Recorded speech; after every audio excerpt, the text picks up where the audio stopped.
Baik, Bismillahirrahmanirrahim. Assalamualaikum warahmatullahi wabarakatuh. Selamat siang, salam sejahtera, Om Swastiastu, Namo Buddhaya, salam kesejahteraan. Baik, Bapak Ibu para dokter seluruh IHC, dari dokter IHC seluruh Indonesia, kemudian juga para perawat yang sudah bergabung bersama kita, ini masih kami tunggu, masih 49 partisipan. Tentunya sambil kita menunggu Bapak Ibu yang lain untuk bisa dapat bergabung, acara akan segera kita mulai pada kesempatan kali ini dengan judul webinar hari ini adalah Comprehensive Management of Uronephrology Disease pada hari Kamis tanggal 27 Februari 2024. Ya, Bapak Ibu, apa kabar semuanya? Bisa ada suaranya biar bisa terdengar atau mohon izin sudah terdengar suara saya? Sudah terdengar Bapak Ibu? Dan Oke, baik. Apa kabar semuanya? alhamdulillah luar biasa. Alhamdulillah. Baik. Ayo semangat. Ya, baik Bapak Ibu sekalian, terima kasih kembali kami sampaikan untuk webinar kali ini adalah masih dalam rangkaian HUT RSPP.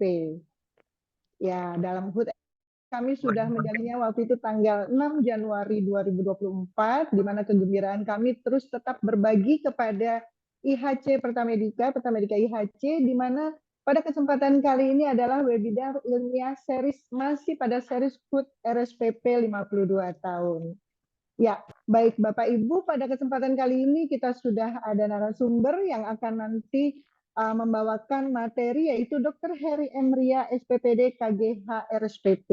Ya, beliau adalah update on chronic kidney disease atau CKD. Kemudian ada juga narasumber kita yang cantik dan tentunya Bapak Ibu juga sudah kenal, yaitu Dr. Purbosari MSc, SPPK Mars. Nah, tidak kalah pentingnya juga moderator kita yang pastinya juga sudah dikenal dan sangat kekinian, yaitu Dr. Adhika Putra M. Dan sudah ada di samping saya yang sudah siap akan mengelit untuk acara webinar ilmiah kali ini. Baik, Bapak Ibu, kita masih menunggu, sudah 56, mungkin acara bisa kita mulai ya dokter?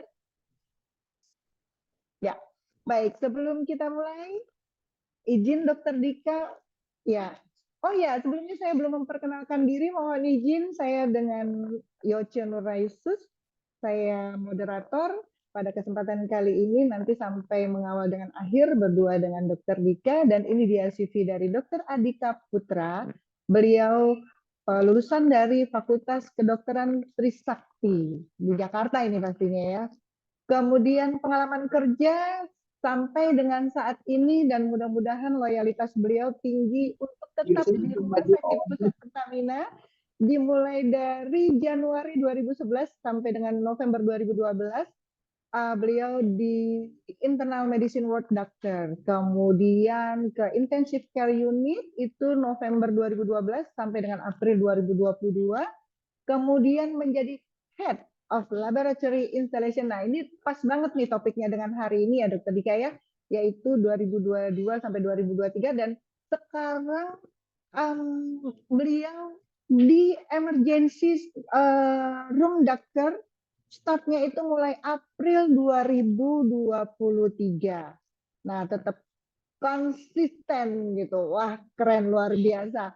Oke, baik. Bapak, Ibu, teman-teman semua, kita akan mulai pada acara hari ini. Baiknya sebelum kita mulai, mari sama-sama kita berdoa dengan mengucapkan Bismillahirrahmanirrahim.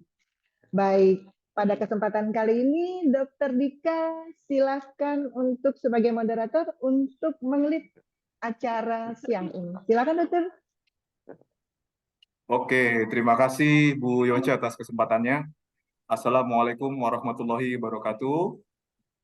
Salam sejahtera, Om Swastiastu, Namo Buddhaya, salam kebajikan. Bapak Ibu sekalian, senang sekali saya Dr. Adhika Putra Marsaban, moderator pada sesi webinar kali ini menyambut Anda semua. Bagaimana kabarnya? Sehat dan bahagia? Alhamdulillah. Sebelum kita mulai, saya mengucapkan terima kasih kepada semua orang yang sudah bergabung di webinar pada kali ini.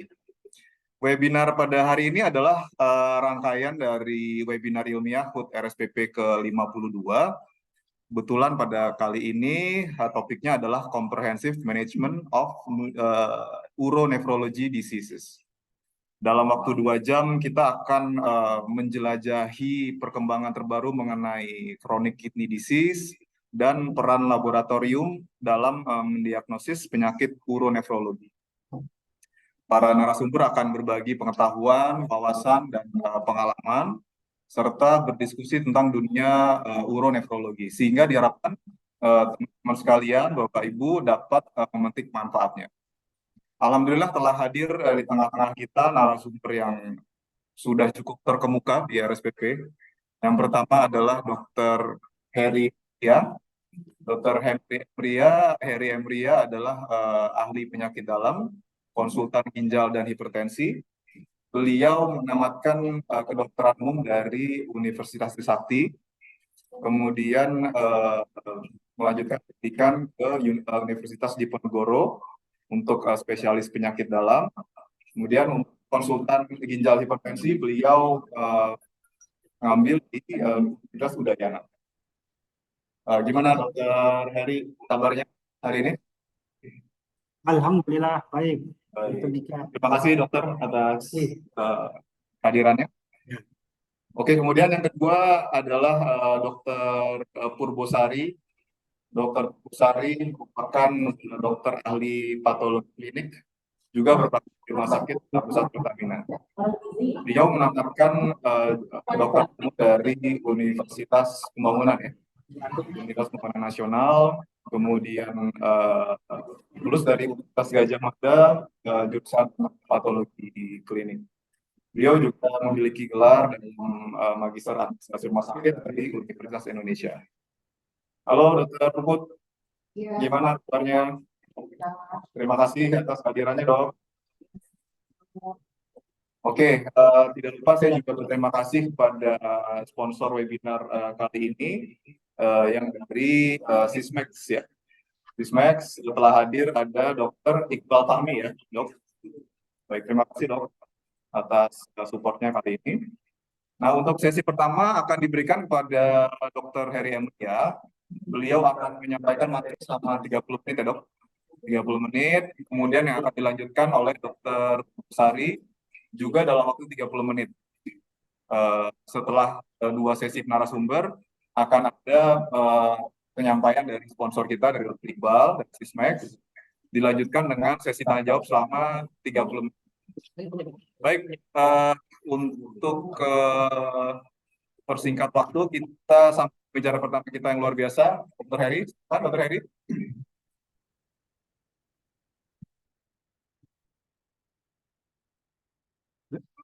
Oke, Assalamualaikum warahmatullahi wabarakatuh. Pertama-tama saya ucapkan terima kasih kepada teman-teman sejawat dokter di RSPP dan lingkungan IHC yang sudah bersedia hadir di acara webinar ini.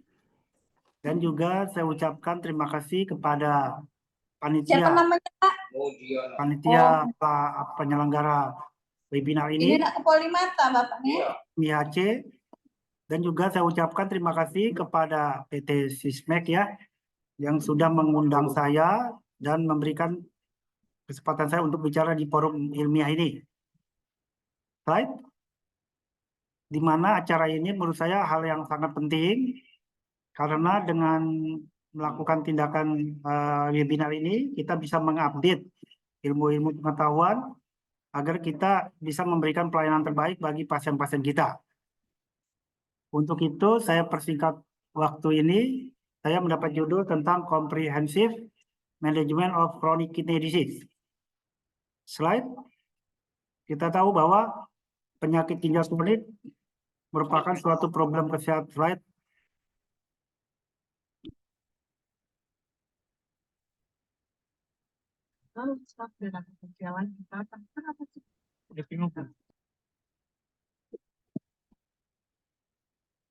Slide.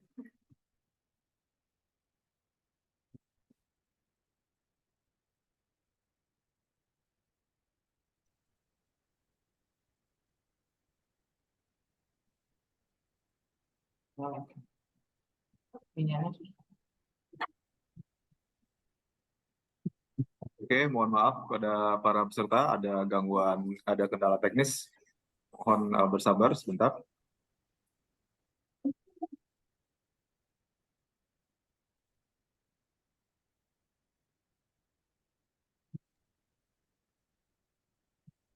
Mungkin sambil menunggu kendalanya diatasi, kita ngobrol sedikit kali sama Dr. Heri ya.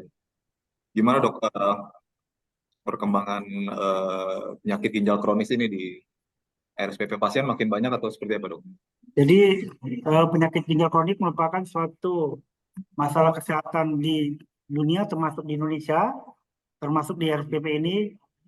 Kita tahu bahwa penyakit ini dari tahun ke tahun jumlahnya meningkat, dan juga angka kesakitan dan kematian juga makin meningkat, dan biaya yang dikeluarkan oleh pasien maupun negara juga meningkat.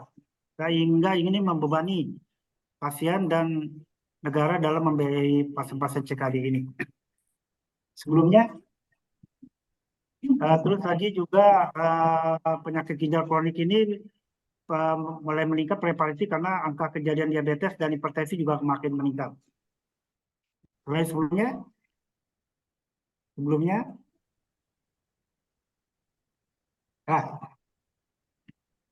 oke, kita mulai presentasi saya ini, di mana kita tahu bahwa insiden dan prevalensi end-stage renal disease di dunia itu dari tahun ke tahun meningkat. Hal ini dikarenakan karena perubahan pola hidup masyarakat dunia dan termasuk Indonesia, sehingga angka kejadian diabetes dan hipertensi juga makin meningkat, sehingga angka kejadian daripada penyakit ginjal kronik ini makin meningkat. Kedua, penyakit ginjal kronik ini akan menimbulkan angka kesakitan dan kematian juga makin tinggi karena komplikasi kardiovaskular juga makin tinggi, dan menimbulkan juga biaya yang dikeluarkan oleh masyarakat dan negara juga makin besar. Oleh karena itu, penanganan penyakit ginjal kronik ini harus menjadi hal yang sangat penting, harus dilakukan secara komprehensif agar kejadian penyakit ginjal kronik ini kita bisa turunkan. Slide. Nah, ini terlihat bahwa dari berdasarkan survei, 1 dari 5 pasien diabetes ternyata ada penyakit ginjal kronik atau CKD. 1 dari 6 pasien hipertensi ada juga penyakit ginjal kronik. Dan 1 dari 5 seluruh orang tua di atas 80 tahun, baik itu diabetes maupun hipertensi, itu juga ada penyakit ginjal kronik. Sehingga penyakit ginjal kronik ini dari tahun ke tahun makin lama makin meningkat. Slide. Nah, yang menjadi problemnya, penyakit ginjal kronik ini merupakan suatu masalah kesehatan masyarakat di dunia Indonesia. Ini terlihat bahwa penyakit ginjal kronik itu ada 5 stadium, 1, 2, 3, dan 4, dan 5. Makin besar stadiumnya itu makin menurun fungsi ginjalnya. Nah, ini terlihat di slide ini, sebagian besar masyarakat itu penyakit ginjal kronik stadium 1 dan stadium 3, sampai stadium 3. Nah, stadium 4, stadium 5 itu hanya sedikit. Ya. Sehingga, bagaimana slide lagi? Dengan slide ini terlihat bahwa kita harus melakukan deteksi dini dan edukasi agar kita bisa mencegah progresif penyakit ginjal untuk jangan sampai menjadi gagal ginjal. Tadi sudah dijelaskan bahwa stadium sampai stadium 3 itu pasien itu tidak ada keluhan. Baru ada keluhan setelah stadium 4 dan stadium 5. Kalau sudah ada keluh, kita menunggu kalau ada keluhan itu udah stadium 4, stadium 5, sebenarnya sudah terlambat. Sebaiknya kita melakukan tindakan intervensi di stadium 1 sampai 3. The problemnya stadium 1 dan stadium 3 itu tidak ada keluhan. Sehingga pasien itu tidak pernah melakukan check up ginjal, sehingga pasien banyak sudah masuk ke dalam gagal ginjal dan melakukan terapi cuci darah. Slide. Nah, siapa saja orang-orang yang risiko tinggi terjadi penyakit ginjal kronik? Jadi orang-orang yang punya risiko penyakit ginjal kronik, sebaiknya dia melakukan check up terhadap fungsi ginjal tersebut. Pertama, orang-orang diabetes. Kedua, orang-orang hipertensi. Itu harus melakukan check up. Ketiga, orang-orang yang punya sakit jantung. Keempat, orang-orang yang punya riwayat obesitas. ya, kemudian punya kolesterol tinggi, atau punya keluarga yang menderita penyakit ginjal. Contohnya, bapaknya punya penyakit ginjal, ibunya penyakit ginjal, atau kakaknya penyakit ginjal, maka pasien tersebut harus melakukan check up penyakit ginjal karena ada riwayat keluarga yang punya penyakit ginjal. Kemudian orang-orang yang punya riwayat infeksi saluran kencing, atau pasien-pasien yang punya riwayat batuk saluran kencing, atau pasien-pasien yang pernah mengalami infeksi, misalkan ada infeksi saluran kencing, ada panas, sebaiknya dia melakukan check up ginjal juga. Atau pasien-pasien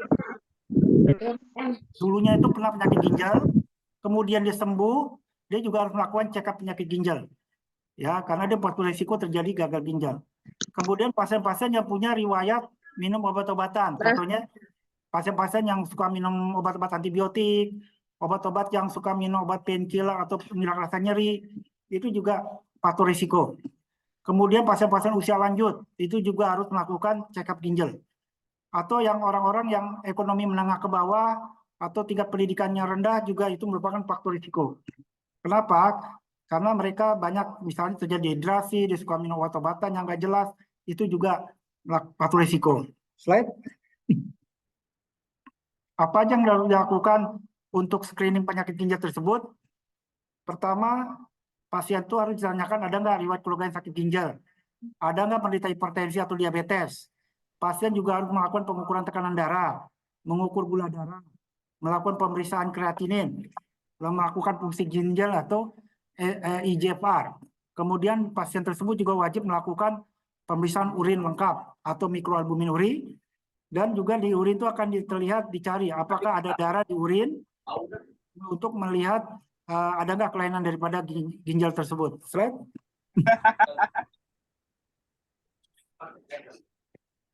Slide lagi.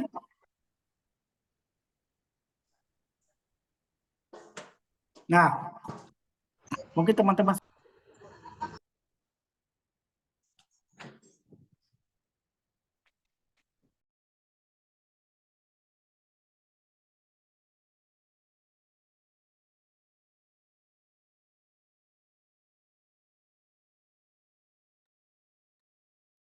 Nggak kedengeran, Dok.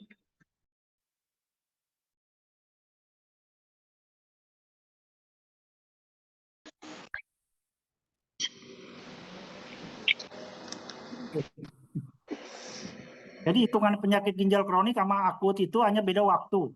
Kalau di bawah 3 bulan, kita sebut dengan penyakit ginjal akut. Kalau lebih 3 bulan, baru kita bilang dia penyakit ginjal kronik. Baik itu kelainan struktural maupun fungsional. Jadi apabila di urinnya itu ada kelainan struktural, atau misalnya di urin itu ada protein uri, ada protein, ada darah lebih 3 bulan, tidak usah melihat dari eGFR normal atau tidak, kita bilang dia penyakit ginjal kronik. Atau eGFR di bawah 60, lebih dari 3 bulan tanpa melihat kelainan urin maupun USG, kita bilang dia penyakit ginjal kronik. Right? Nah, ini stadium daripada penyakit ginjal kronik ya, yang terbaru. 1, 2, 3, 3B, 4, dan 5. Kita tahu bahwa makin besar stadiumnya, itu penurun ginjalnya makin memburuk atau makin jelek. Yang tadi sudah dijelaskan, kita harus melakukan deteksi dini di stadium 1 sampai stadium 3. Yang nggak ada keluhan, sedangkan stadium 4, stadium 5, itu biasanya sudah ada keluhan. Right? Nah, apa aja penyebab penyakit ginjal kronik? Sebagian besar adalah diabetes. Nomor 2 hipertensi. Nomor 3 itu ada infeksi dan batu saluran kencing. Slide.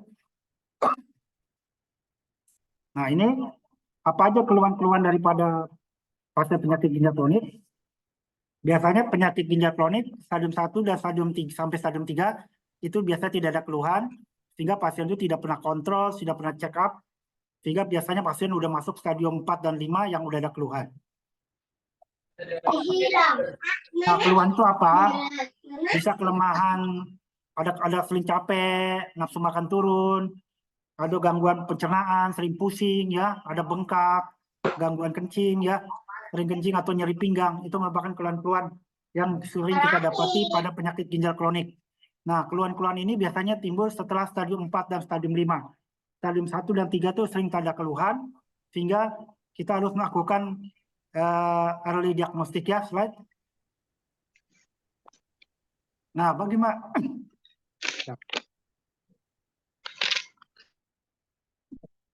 Nah, kalau stadium 1 sampai 3 itu biasanya tidak ada keluhan. Nah, baru ada keluhan setelah stadium 4 sampai ke 5. Itu biasanya kulitnya kering, gatal ya. Kadang-kadang ada bercak-bercak merah.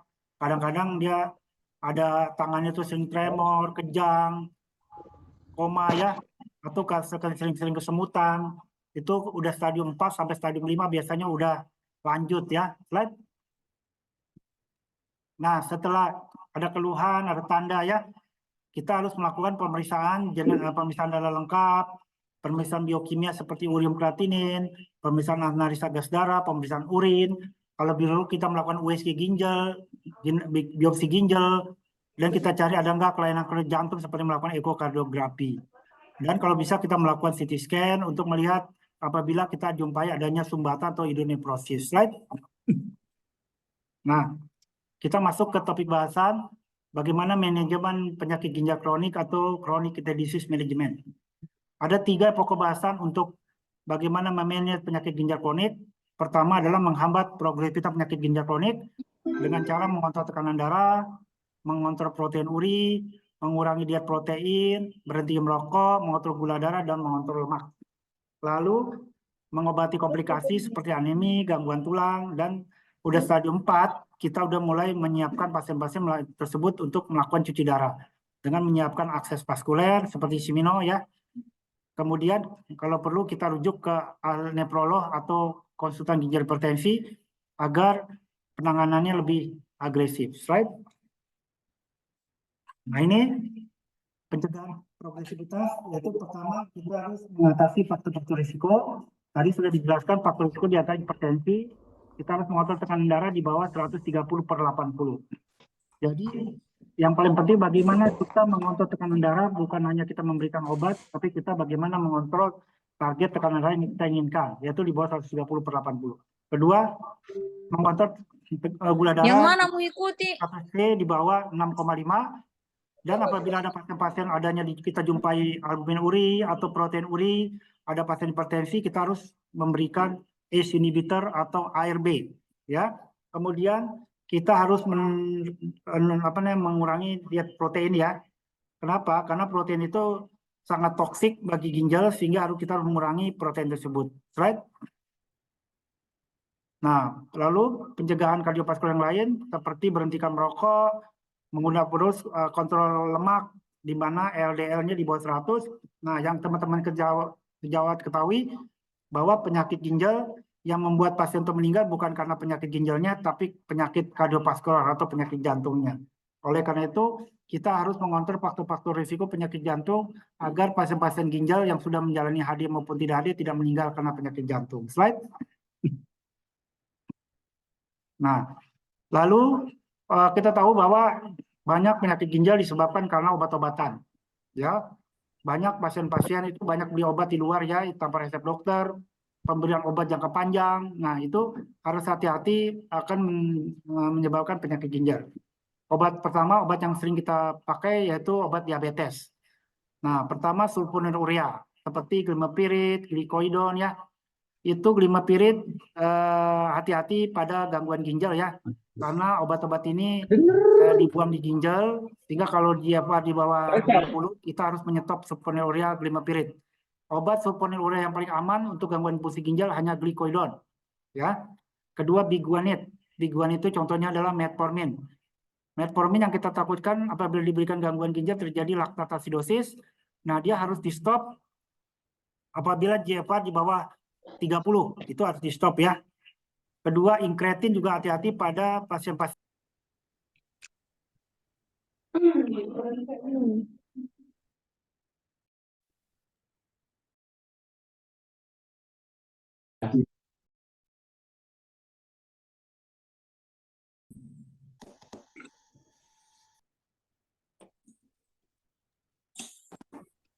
Insulin harus hati-hati terjadi hipoglikemi ya. Oleh karena itu apabila pasien penyakit ginjal kronik yang mendapat insulin, kita harus monitor ketat agar dosis insulinnya karena kita takutkan terjadinya hipoglikemi. Slide.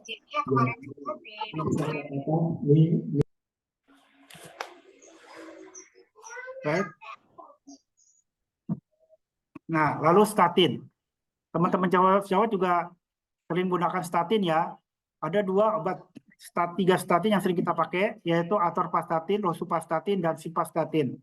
Ya, semua obat-obat itu di metabolisme di hati dan dibuangnya di ginjal. Oleh karena itu kita harus pilih obat-obat yang tidak berpengaruh terhadap ginjal kita. Nah, simvastatin itu sangat nephrotoxic ya, oleh karena itu hati-hati. Ada dua obat yang tidak berpengaruh terhadap ginjal, yaitu atorvastatin dan rosuvastatin. Ya, jadi obat-obat rosuvastatin dan atorvastatin bagus diberikan pada pasien-pasien gangguan ginjal, baik itu yang dialisis maupun non-dialisis. Nah, hati-hati juga pasien-pasien statin ini, efek sampingnya adalah gangguan otot atau gangguan hati. Oleh karena itu, pada pasien-pasien yang gangguan fungsi ginjal, hati-hati terhadap pemberian statin, karena efek neopatinya dan gangguan fungsi livernya juga sering terjadi. Right? Nah, lalu antibiotik. Antibiotik juga obat-obat yang sering kita pakai pada pasien-pasien kita, terutama pasien-pasien infeksi, dan hati-hati obat-obat antibiotik ini diekspresi juga di ginjal, sehingga akan mengganggu fungsi ginjal apabila penggunaan antibiotik terlalu berlebihan dan jangka panjang. Contohnya misalnya penisilin, cephalosporin, atau fluoroquinolone, itu semua dibuangnya di ginjal, diekspresi. Oleh karena itu, apabila ada gangguan fungsi ginjal, kita harus menurunkan dosisnya. Kemudian obat-obat aminoglykosid, contohnya gentamicin, cobramicin, dan vancomycin itu juga bersifat nephrotoxic. Apabila tidak terpaksa sekali kita ada gangguan ginjal, sebaiknya obat-obat aminoglykosid ini kita hindari. Ya, jangan sampai setelah kejadian baru kita kaget terjadi gangguan ginjal. Ya. Kemudian sulfamethoxazole, trimetol, atau Bactrim ya, ini juga bersifat nephrotoxic. Oleh karena itu hati-hati pada pasien ini pada gangguan fungsi ginjal, terutama ginjal yang di bawah 15-30%, itu dikurang dosisnya. Kalau di bawah 15% sebaiknya dihindari. Right?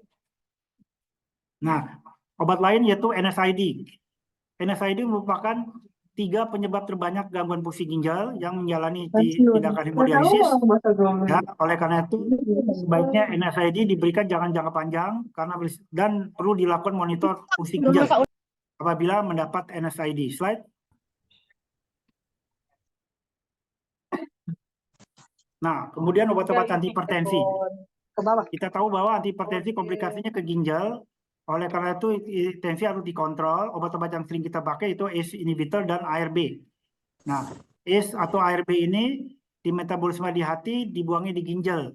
Oleh karena itu apabila terjadi gangguan fungsi ginjal sering terjadi kaliumnya tinggi. Oleh karena itu pemakaian kreatinin, karena terjadi aliran darah ke ginjal berkurang sehingga bisa juga kreatinin meningkat.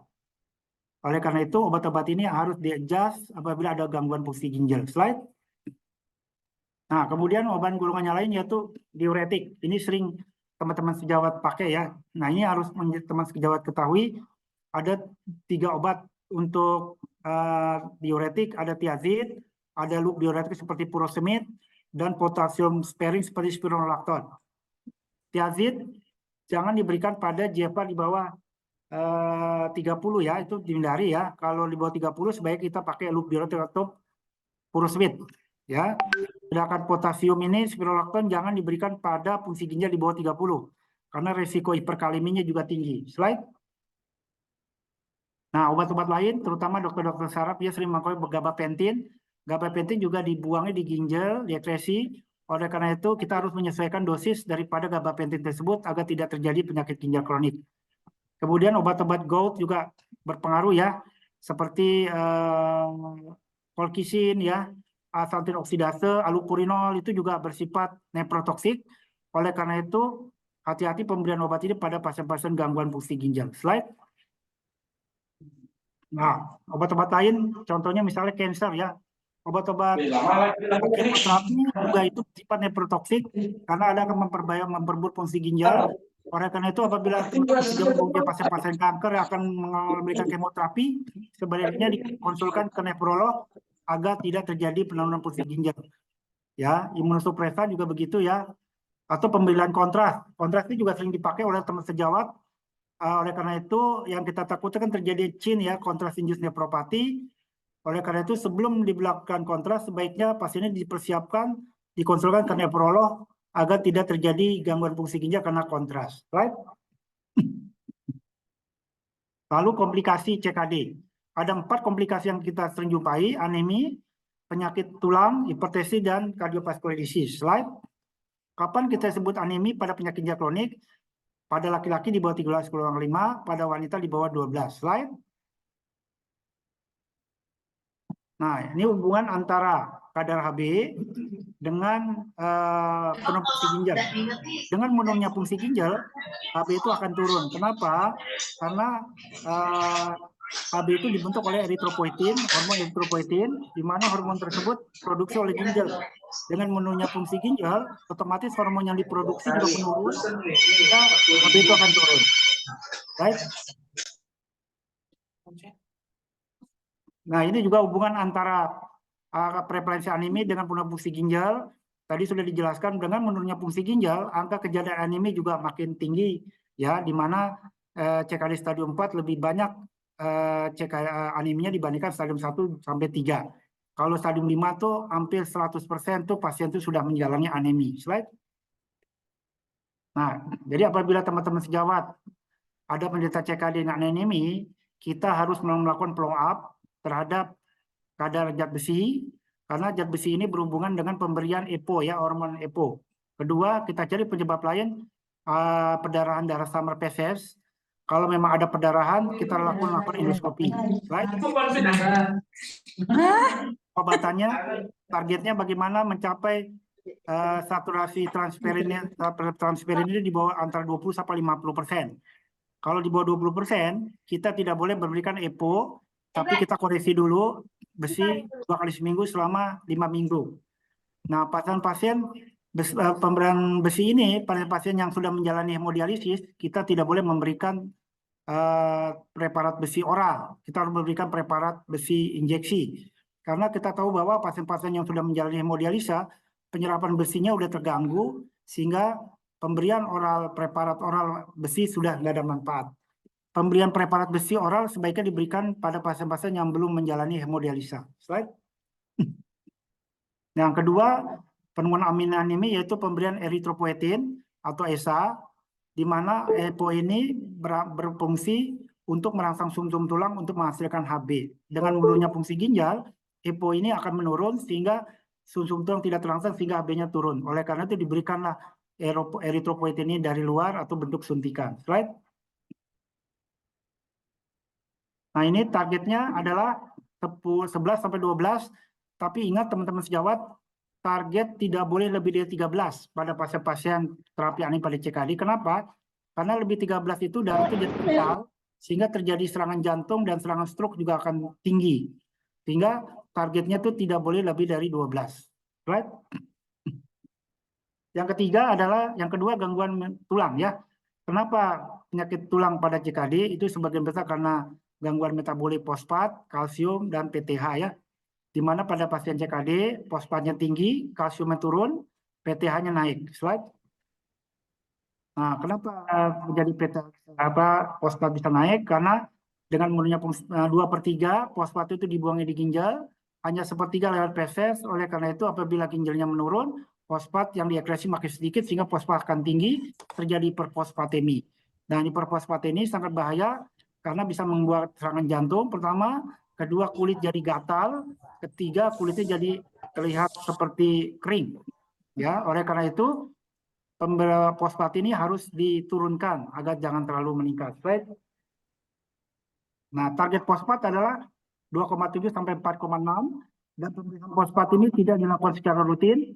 Kalau masih stadium 3 mungkin sekali setahun, kalau stadium 4 mungkin agak lebih sering, ya, tiap 3 bulan. Kita tahu bahwa pemeriksaan fosfatnya juga mahal, ya, jadi tidak selalu diperiksa dalam rutin. Slide. Pengobatannya, karena tadi fosfatnya tinggi, kita harus menurunkan diet fosfat. Kedua, kita berikan fosfat binder, ya, atau pengingat fosfat yang kita sering jumpai kalsium karbonat, ya, di mana kalsium karbonat ini akan mengikat fosfat dibuang lewat feses. Karbonatnya akan diserap ke dalam tubuh untuk membantu natrium bikarbonat. Dan pemberian yang paling penting adalah diminumnya waktu makan, tidak diberikan sebelum maupun sesudah makan. Slide. Nah, yang kedua adalah kalsium. Kalsium normal 8,5 sampai 10,4. Apabila dia kelebihan juga tidak baik ya. Slide lagi. Nah, obat-obatnya yaitu kalsium itu, jadi kita berikan ya fosfat binder atau peningkat fosfat. Nah, sebenarnya fosfat binder atau peningkat fosfat ini bukan untuk meningkatkan kalsium, tapi dia menurunkan fosfat. Dengan menurunnya fosfat, kalsium akan naik. Jadi pemberian kalsium karbonatnya bukan untuk meningkatkan kalsium, Kita jangan tapi berbalik. bukan fosfat. Slide. Pulang banget, Slide lagi. Nah, ini screen PTH. PTH merupakan 3 pilar untuk penyakit tulang yang selain kalsium, fosfat, dan paratiroid hormon. Paratiroid ini harus kita lakukan pemeriksaan secara rutin ya, karena PTH ini akan berhubungan dengan peningkatan fosfat tadi, akan membuat sering pasien itu jadi gatal ya. Slide lagi. Nah, ini PTH bagaimana menurunkan apabila PTH tinggi, dia rendah fosfat, dan diberikan vitamin D ya. Slide lagi. Nah, ini pemeriksaan PTH ini tidak dilakukan rutin ya, karena kita tahu PTH ini cukup mahal. Dan pada stadium 3 itu tetap setahun sekali, apabila 4 dan 5 setiap 3 bulan. Slide. Nah, hipertensi juga gitu ya. Targetnya adalah bagaimana mencapai target tensi di bawah 130/80. Slide lagi. Nah, CPD tadi menjaga penyakit kardiovaskuler, kontrol tekanan darah, gula darah, dan mengontrol lipid, di mana targetnya LDL harus di bawah 100. Karena kita tahu bahwa CKD, CPD merupakan faktor risiko yang harus kita turunkan. Slide. Nah, ini merupakan asidosis metabolik ya, risiko sering tinggi. Slide lagi. Dietnya harus diet rendah sodium, rendah kalium, jangan terlalu tinggi karena kalium sangat bahaya terjadi hiperkalemi. Slide lagi. Fosfat tadi sudah dijelaskan. Slide lagi. Protein ya. Nah, protein ini merupakan hal yang sangat kita hindari pada pasien penyakit ginjal kronik karena protein bersifat racun. Oleh karena itu kita harus menurunkan protein serendah mungkin 0,6 sampai 0,8 agar tidak terjadi peningkatan kreatinin. Slide.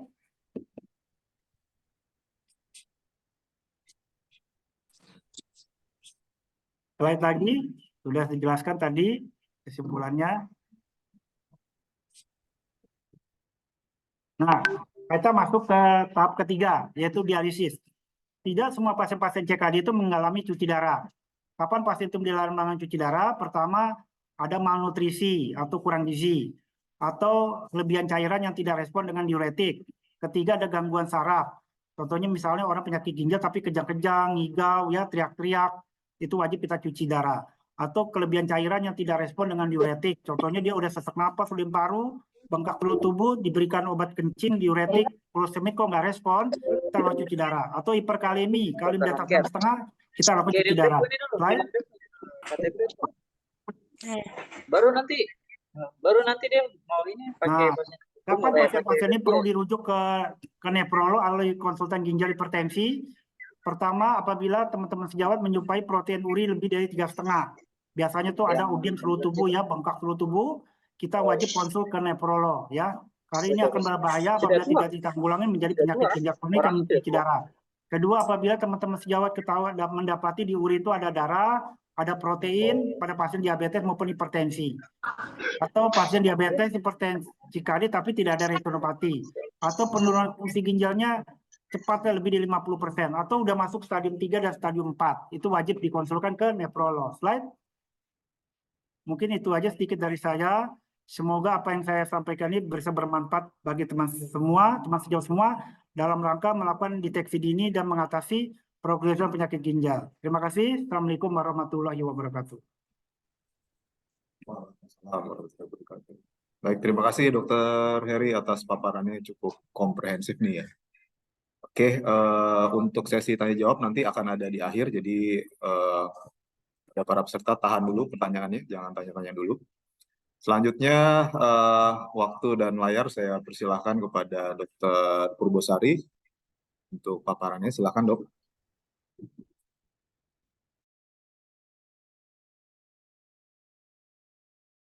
Terima kasih Dokter Adika. sudah tampak ya. Assalamualaikum warahmatullahi wabarakatuh. Selamat siang. Salam sejahtera untuk semuanya. Terima kasih Dr. Adika atas waktunya dan terutama untuk sponsor di webinar ini. Yang ini dari PT Sismek Indonesia. Di sini saya akan membawakan laboratory roles in the management of uronephrology disease. Ini yang berguna. Ya, laboratorium medicine itu dimulai dari 6.000 tahun yang lalu, di mana dimulai dari analisis dari urin manusia. Di sini dulu itu diberi nama uroskopi, itu berasal dari bahasa Yunani dan sekarang dinamakan urinalisis. Jadi saat ini menjadi primary diagnostic tool sebagai alat pemeriksaan yang utama untuk melihat adanya kelainan di tubuh dan untuk melihat berbagai penyakit.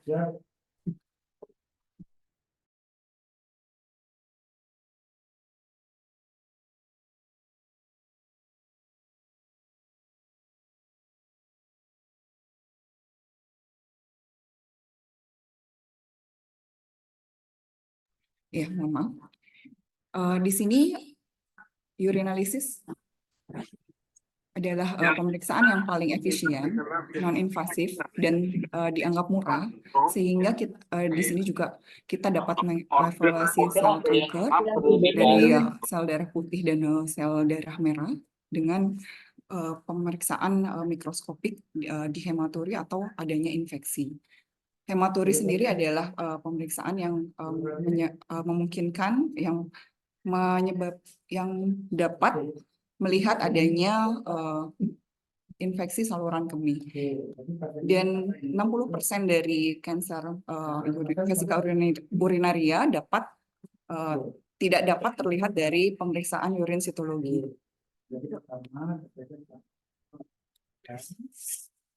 Sampai 24 jam tidak beberapa kita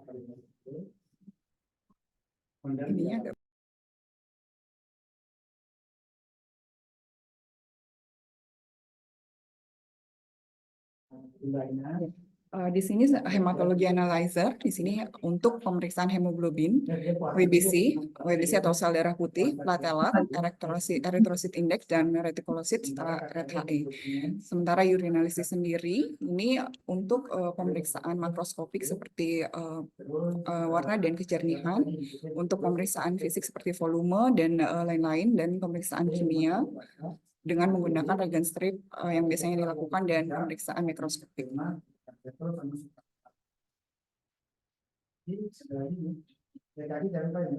Nah, di sini tampilan dari laporan pemeriksaan darah lengkap yang ada di RSPP. Di sini darah lengkapnya kebetulan memang memakai mesin Sismek. Jadi di sini ada laporan untuk leukosit, eritrosit, hemoglobin, hematokrit, trombosit, retikulosit, NRBC, dan yang paling penting adanya laporan untuk retikulosit, RET-HE. Nah, di sini untuk laporan kimia urin, di sini kita melihat ada laporan untuk sedimentasi dan kristal bakteri serta UTI info yang akan kita bahas lebih lanjut. Di sini untuk urinalisis itu untuk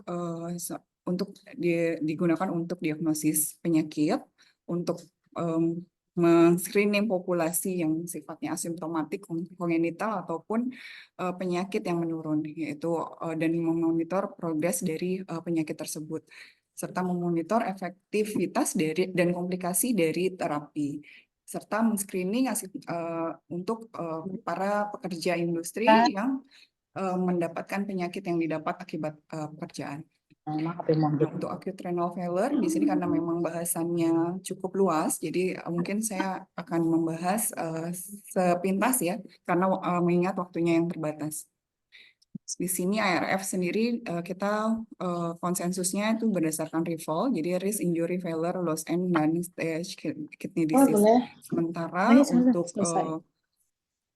dari 2012 untuk KDIGO ini untuk AKI-nya itu ada 2 klasifikasi.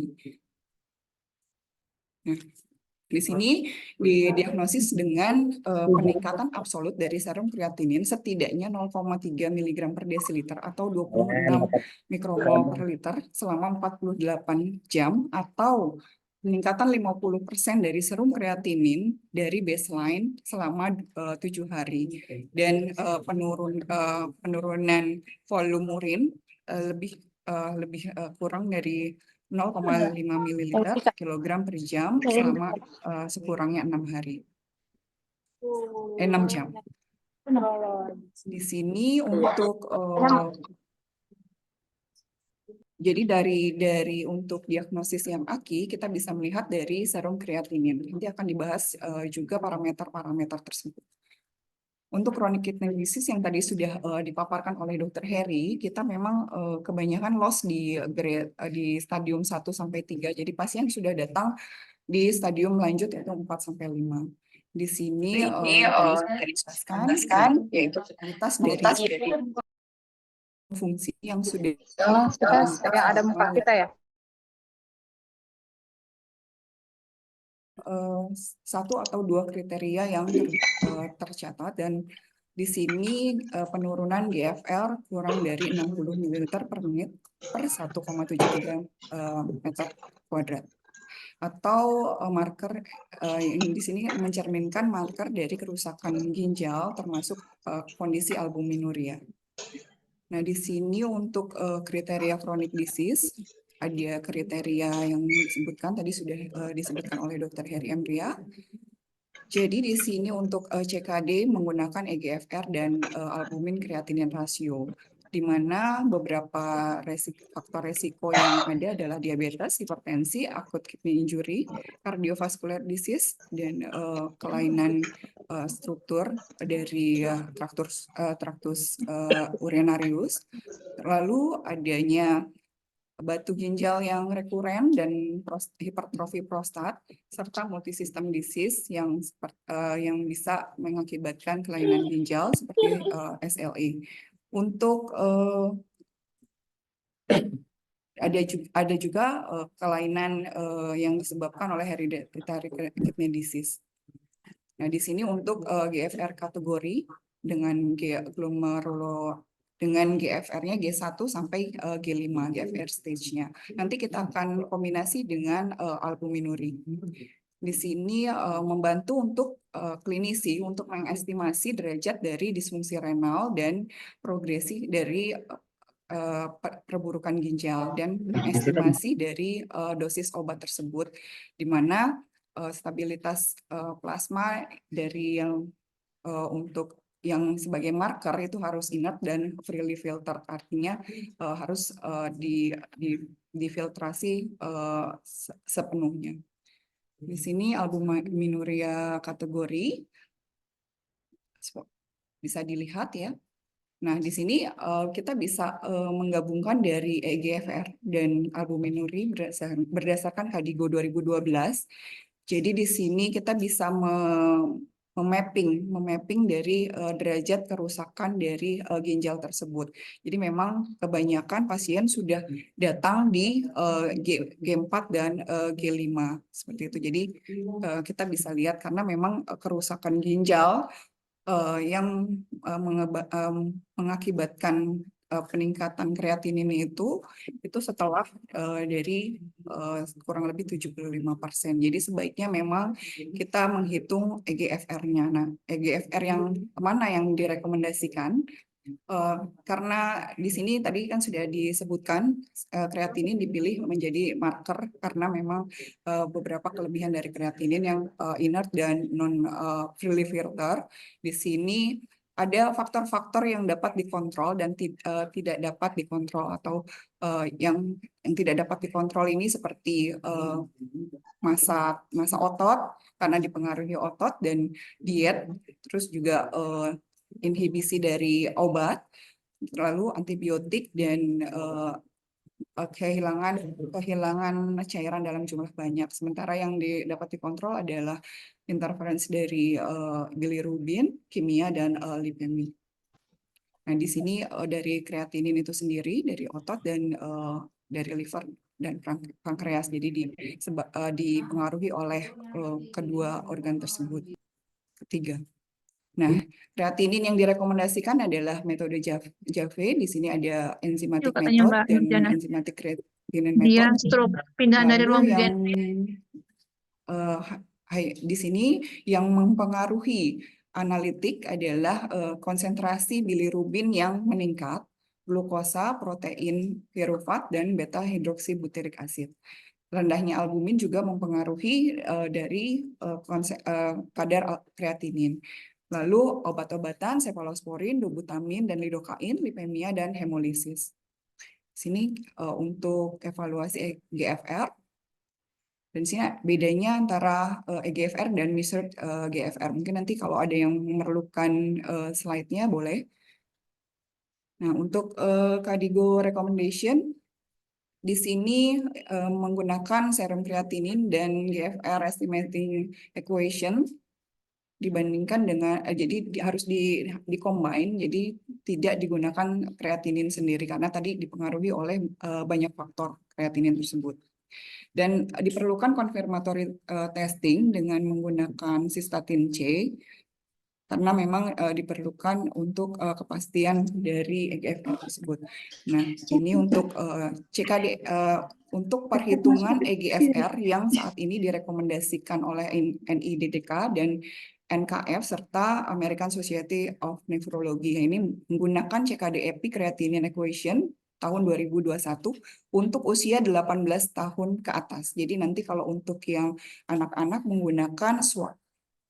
Ini ya, nanti untuk perhitungannya bisa di googling juga. Jadi nanti kalau teman-teman di daerah, kalau di kami di RSPP, kebetulan memang alatnya sudah bisa menghitung otomatis. Jadi kita tinggal memasukkan rumusnya, lalu langsung keluar nilai EGFR-nya. Tergantung kita mau pakai formula yang mana, seperti itu. Jadi nanti kalau memang di teman-teman rekan-rekan sejawat di daerah, memang belum ada pemeriksaan yang otomatis, urinalisis yang otomatis, bisa digunakan secara manual perhitungan tersebut. Ya memang agak merepotkan, tapi itu akan memudahkan klinisi untuk melihat kondisi ginjal pasien.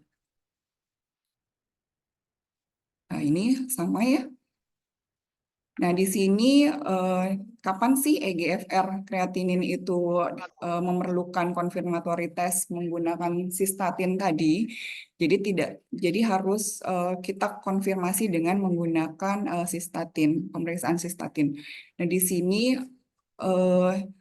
faktor yang mengakibatkan EGFR kreatinin itu tidak akurat adalah body size yang ekstrim, jadi berat badan yang terlalu besar atau obesity, terus severe malnutrisi, terus ada penyakit muskuloskeletal, paraplegi, quadriplegi, atau diet vegetarian, lalu perubahan yang cepat dari fungsi ginjal, kehamilan, transgender, dan beberapa faktor obat yang mengakibatkan sekresi tubular dan efek dari creatinine assay. Nah, untuk clinical setting, di mana akurat GFR memerlukan ini adalah biasanya di pasca donor ginjal dan pengobatan dengan yang renotoksik, jadi yang toksik terhadap renal. Jadi di sini harus tidak bisa kita mengandalkan EGFR kreatinin saja. Nah, ini tadi sudah ya. Nah, ini tadi yang untuk kapan bisa diukur cystatin C, itu kalau EGFR kreatinin 45 sampai 49 ml per menit per 1,73 tanpa marker kerusakan ginjal harus dikonfirm untuk CKD stage 3A. Dan di sini juga yang terutama yang EGFR 60 sampai 74 ml tanpa marker kerusakan ginjal, lalu harus dikonfirm untuk CKD. Jadi di stage yang peralihan antara 45 dan confirm CKD.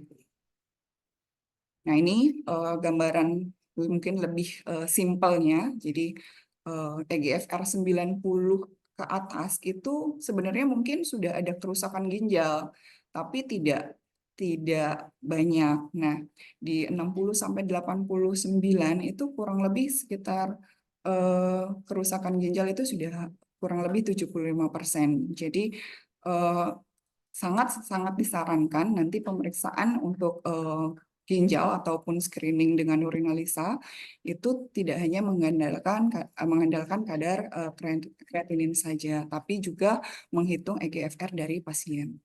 Nah, ini tadi yang pediatric EGFR yang disarankan adalah SWOT equation.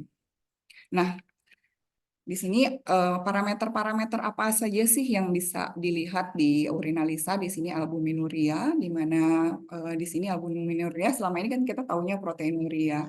Ini adalah proteinuria sendiri adalah peningkatan protein di urin, dan di sini sejalan dengan permeabilitas glomerular yang meningkat dan reabsorpsi tubular yang incomplete, meningkatkan plasma konsentrasi yang low molecular weight protein. Di sini untuk albuminuria, nah ini hampir sama ya prinsipnya, hanya untuk KDIGO. Di sini untuk initial testing proteinuria ini disarankan untuk early morning urine, jadi menggunakan urin pagi, dan dihitung untuk urine albumin to creatinine rasionya atau rasio dari albumin urin dengan kreatinin, dan dihitung juga protein urin dibanding dengan kreatinin. Nah, di sini biasanya kita kimianya itu menggunakan strip urinalysis untuk total protein. Ada yang manual dan ada yang otomatis. Jadi biasanya untuk laboratorium akan melaporkan ACR dan PCR. Nah, di sini untuk albuminuria dan proteinuria ini mempunyai beberapa karakteristik ya. Jadi untuk EGFR-nya juga berbeda. Jadi memang lebih sensitif kita menggunakan albuminuria. Dan jadi albumin kreatinin rasio mempunyai sensitivitas yang lebih tinggi dibandingkan dengan urine protein kreatinin rasio. Jadi ada baiknya apabila memang di setting layanan laboratorium di rumah sakit sejawat memang sudah bisa menghitung albumin dalam urin, itu akan lebih baik, terutama pada rumah sakit yang melayani pelayanan hemodialisa, karena itu akan membantu klinisi untuk melihat dosis obat dan lain sebagainya. Ini untuk AR biar sama ya. Nah, di sini bisa kalau positif albuminuria dapat diambil dari random urin. Jadi morning fat urine itu untuk konfirmasi, dan di sini belum untuk albumin elektrolit udah habis belum?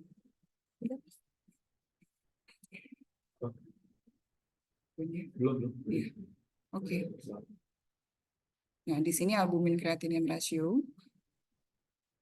Kita banyak skip aja ya. Jadi di sini untuk albumin kreatinin rasio juga bisa langsung ditayangkan positif satunya. Jadi kita melihat dari albumin kreatinin rasio dari pasien. Nah, untuk pemeriksaan laboratorium yang disarankan untuk CKD apa saja sih? Tadi pemeriksaan kreatinin jelas, karena untuk menghitung EGFR, dan EGFR-nya sendiri tadi sudah dipaparkan menggunakan yang terbaru, dan ACR serta PCR. Nah, hematuria ini di sini urinary flow cytometry adalah kita bisa melihat banyak sel yang ada di urin, jadi secara otomatis. Dan di sini yang pasti adalah menyingkat waktu, karena seharusnya memang untuk pemeriksaan urinalisa yang manual kita harus mengkonfirmasi dengan pemeriksaan mikroskopik. Di sini untuk dapat membedakan antara silinder dengan epithelial cell dan infeksi serta identifikasi. Di sini untuk metodenya dipakai, kita menggunakan metode urine flow cytometry. Jadi semua sel-sel yang ada di urin hampir bisa semua dideteksi. Nah, ini biasanya kita akan kesulitan di setting laboratorium yang menggunakan manual, kita akan kesulitan membedakan antara eritrosit isomorfik dan eritrosit dysmorphik. Tapi dengan automatic urine flow cytometry, urine analysis automatic, kita dapat membedakan langsung eritrosit yang isomorfik dan dysmorphik. Di sini untuk hematuria sendiri ada yang persisten. Jadi yang persisten itu yang terus-menerus itu bisa disebabkan non-glumerular. Jadi di sini yang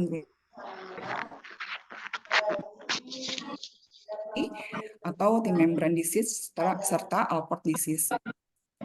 Untuk yang non-glomerular biasanya disebabkan UTI atau urological malignancy dan urolithiasis. Nah, di sini perbedaannya ya dari morfologi dari sel darah merah yang ada di urin. Jadi memang bentuknya itu sudah berbeda. Di sini bisa dilihat lebih jelas. Jadi kalau isomorphic red blood cell itu seperti sel darah merah yang biasanya, jadi masih tetap bulat gitu.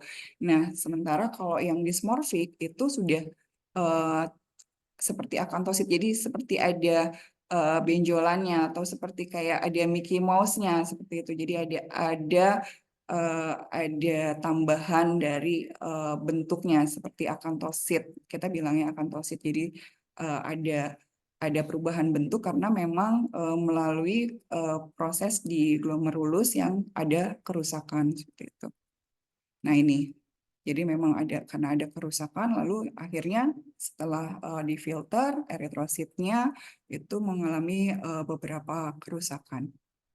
Ini ya, jadi bentuknya biasanya kita bilangnya akantosit atau dysmorphic red blood cell. Nah, di sini untuk kita membedakan ini hematuri akibat glomerular atau ekstraglomerular itu dari mana? Dari warnanya. Warnanya kalau glomerular itu cenderungnya biasanya macam-macam. Kadang merah, kadang seperti coklat seperti Coca-Cola atau seperti teh. Sementara kalau ekstraglomerular itu biasanya merah. Untuk silinder RBC atau silinder sel darah merah biasanya kalau yang glomerular itu selalu ada, dan ekstraglomerular itu biasanya tidak ada karena kan tidak ada silinder yang berisi sel darah merah. Dan kalau bekuan itu biasanya glomerular itu tidak ada, dan ekstraglomerular itu biasanya positif. Proteinuria itu biasanya positif, sementara ekstra itu negatif.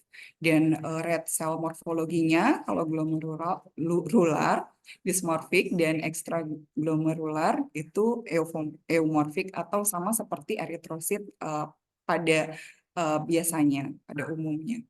Jadi di sini bisa terlihat ya, kita harus bisa membedakan. Nah, ini biasanya kalau kita di setting rumah sakit yang memang tidak otomatis, itu kita harus konfirmasi morfologi eritrositnya, gambaran sketsa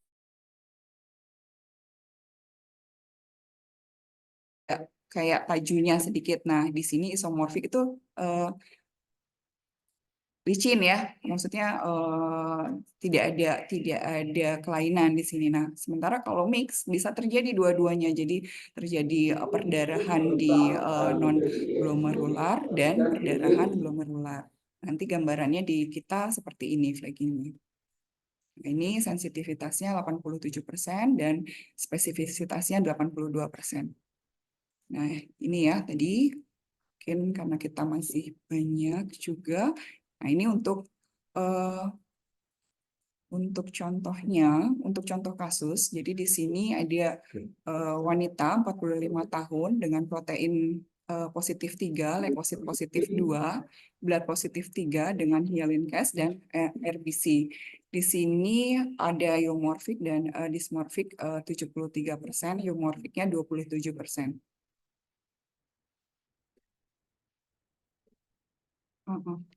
Kenapa? Kenapa ya? Udah. Tapi nggak share screen lagi. Ulang lagi dari awal. Ulang lagi. Hah? Nih, deh. Nah, di sini untuk pemeriksaannya, di sini berdasarkan dari hasil urinalisis, dysmorphic erythrocyte lebih dari 45%. Di sini berdasarkan data klinis juga mendukung untuk glomerular hematuri. Jadi dari hasil pemeriksaan urinalisis didapatkan erythrocyte dysmorphic yang mengesankan kemungkinan hematuri glomerular. Di sini kemungkinan histopatologinya, didapatkan histopatologinya adalah diffuse global lupus nephritis kelas 4. Di sini saya ambil data dari rumah sakit lain. Nah, ini untuk dysmorphic dan isomorphic tadi hampir sama ya. Dan untuk silinder, di sini ada plain cylinder, plain case, dan case with inklusi. Jadi ada isinya. Kalau yang plain tidak ada isinya, silinder yang tidak ada isinya adalah silinder hyalin, itu adalah silinder fisiologis, jadi non-spesifik, dan silinder wax. Ini biasanya sering kali ditemukan pada pasien CKD. Nah, ini juga kita harus melihat di mikroskopik untuk gambaran dari silinder wax ini atau silinder lilin. Untuk case with inclusion itu ada yang isinya RBC, jadi untuk isinya sel darah merah, itu biasanya menunjukkan penyakit glomerulonefritis yang patognomonik ya, acute tubular injury, dan hematuri. Epithelial cell, kalau silinder epitel itu biasanya acute tubular injury, glomerulonefritis, nephrotic syndrome. Silinder leukosit itu biasanya pyelonefritis, dan granular itu mengindikasikan acute tubular necrosis atau akibat dehidrasi dan aktivitas yang tinggi. Untuk silinder fatty itu biasanya lebih ke arah nephrotic syndrome. Sementara untuk campuran biasanya itu hyalin dengan beberapa varicocele. Ya, sudah diingatkan dari moderator, kita banyak ya, karena slide-nya cukup banyak dan bahasannya luas, ini PR saya dari Sismek ini. Nah, ini beberapa gambaran silinder. Ya. Anak ikut Ini silinder lilin. terus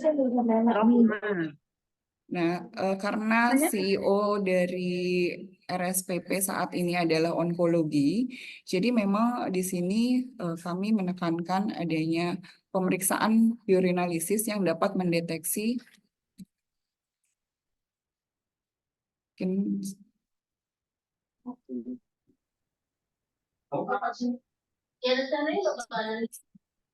pas lebaran lagi.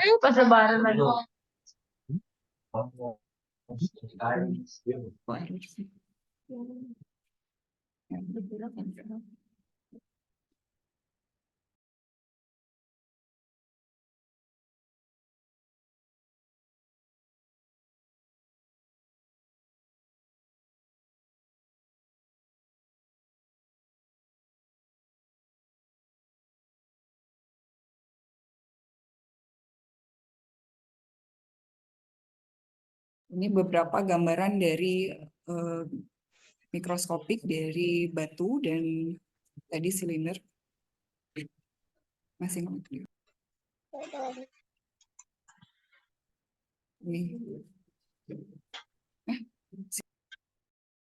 Ini karena terkendala sinyal, jadi memang jaringan di kami di RSPP ini memang lagi sering down ya. Ya, di sini sudah kita tadi beberapa silinder ya. Ini sudah, mungkin kita bisa skip. Nah, di sini untuk dari mesin urinalisis kami yang otomatis bisa terlihat langsung beberapa morfologi dari sel-sel yang tampak di urin. Jadi nanti kita tinggal mengkonfirmasi menggunakan manual apakah benar sel-sel tersebut ataupun kristal batu tersebut. Nah, di sini hematologi parameter yang dapat dipakai untuk mendukung CKD adalah reticulocyte hemoglobin equation. Di sini karena CKD mempunyai faktor etiologi yang multifaktor ya, di mana penyebab anemia pada CKD adalah produksi eritropoietin seiring dengan kerusakan dari ginjal, di mana iron defisiensi adalah penyebab adalah paling banyak ditemukan di CKD, di mana juga terjadi occult blood loss, jadi kehilangan darah yang tidak tampak, infeksi, systemic inflammasi condition, lalu ada juga yang lainnya yang dapat menyebabkan iron defisiensi. Di sini tidak disarankan untuk manajemen anemia pada CKD, tidak disarankan untuk meminta transfusin saturasi dari atau serum ferritin untuk diukur atau dilihat secara tunggal atau secara tanpa pemeriksaan yang lain untuk mengakses iron defisiensi.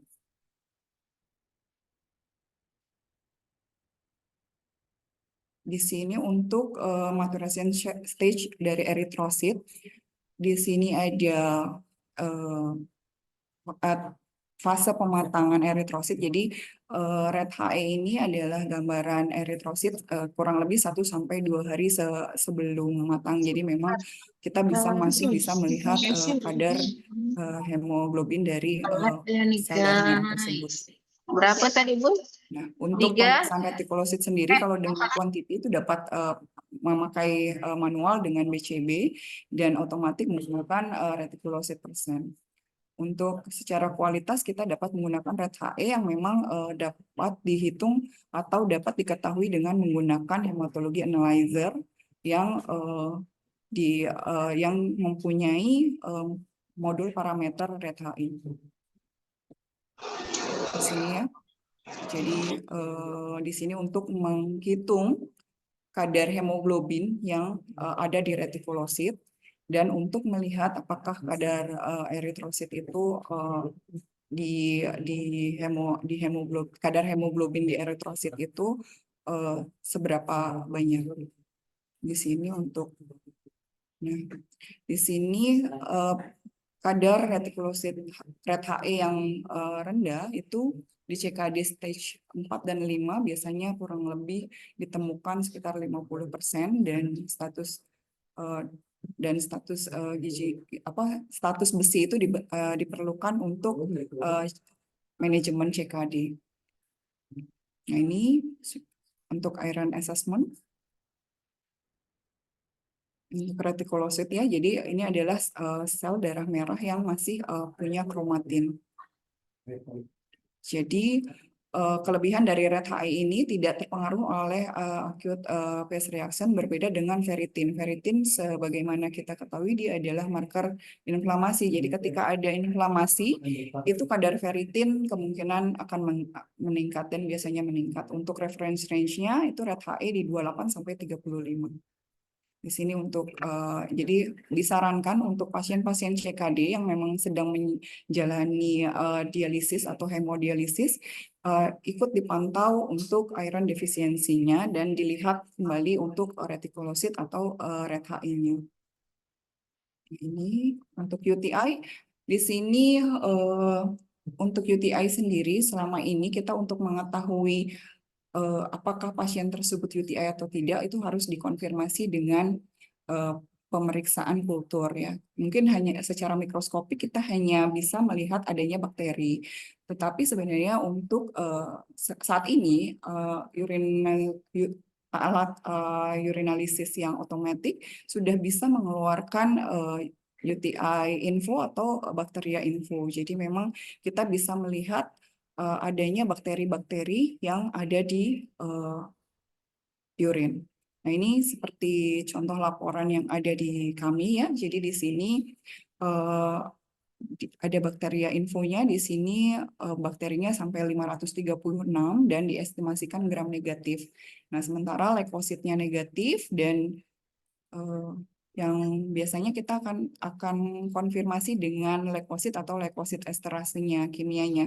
Kalau memang negatif dan nitritnya juga negatif, dari leukositnya juga negatif, kemungkinan memang pasien tersebut adalah ke arah UTI. Jadi ini akan mempermudah klinisi untuk memberikan terapi dengan segera dan sesuai. Nah, ini juga ya. Jadi yang gram positif sudah langsung terinfo dari alat urinalisis kita. Nah, ini untuk kenapa kok bisa gitu. Jadi memang dari scattergram dari alat urinalisis ini bisa mendeteksi karena memang mereka mewarnai dari gram positif dan gram negatifnya. Jadi memang dilihat dari high FSC dan low FSC-nya dengan scattergram. Nah, di sini yang terakhir adalah urothelial carcinoma, di mana kita juga concern RSPP concern untuk onkologi. Ya, di sini ternyata kita punya satu kelebihan di alat urinalisis kita, itu bisa mendeteksi untuk screening urothelial carcinoma, di mana bladder cancer itu adalah penyebab terbanyak dari cancer di seluruh dunia dan peringkat 10 lah. Nah, ini menyebabkan 200.000 kematian di tahun 2018. Nah, 90% dari bladder cancer itu adalah urothelial carcinoma. Dan urothelial carcinoma ini mempunyai high rate remisi, jadi seringkali berulang ya, jadi deteksi atypical cell urinary yang ada di urin itu potensial untuk ke arah malignan. Jadi kalau kita bisa mendeteksi atypical cell di urin itu kita membantu klinisi untuk aware kalau di sini memang ada ke arah-arah pre-malignan seperti itu. Nah, di sini untuk atypical cell itu seperti apa? Jadi memang selnya lebih besar-besar ya, jadi sel-sel epitel, tapi yang ukurannya memang atipik dan besar dan biasanya ditemukan bergelombol. Kebanyakan R. Jadi di sini urothelial carcinoma, di sini transitional cell carcinoma biasanya adalah yang paling banyak menyebabkan bladder cancer dan mempunyai high rate remisi. Jadi remisinya cukup tinggi. Dan deteksi urinary atypical cell potensial untuk mendeteksi malignansi pada vesika urinaria. Biasanya ini terdeteksi sel-selnya ini atipik dan bergelombol dan lebih besar dari sel-sel yang squamous atau yang transisi biasa. Nah, ini ya. Ini kalau gambarannya di urinalisis kita seperti ini. Jadi ada sel-sel yang bergelombol, dan ini ada jumlahnya, ada reference range-nya. Jadi ketika lebih dari itu ya kita harus aware ya. Kalau biasanya kita kalau mikroskopik biasa kita nggak bisa membedakan itu atipikal atau tidak, tapi kita bisa melihat dari sel-sel yang curiga transisional itu tidak boleh lebih tinggi. Nah, ini case-nya, ini saya ambil dari rumah sakit di Malang ya.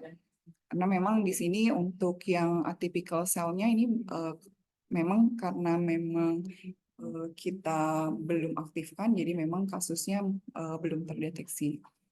Nah, ini ya. Jadi di sini ada blood-nya 2+, proteinnya 2+, nitritnya plus, leukositnya 3+. Nah, di sini urine sedimennya, di sini ada case-nya, ada bakterinya. Nah, ini.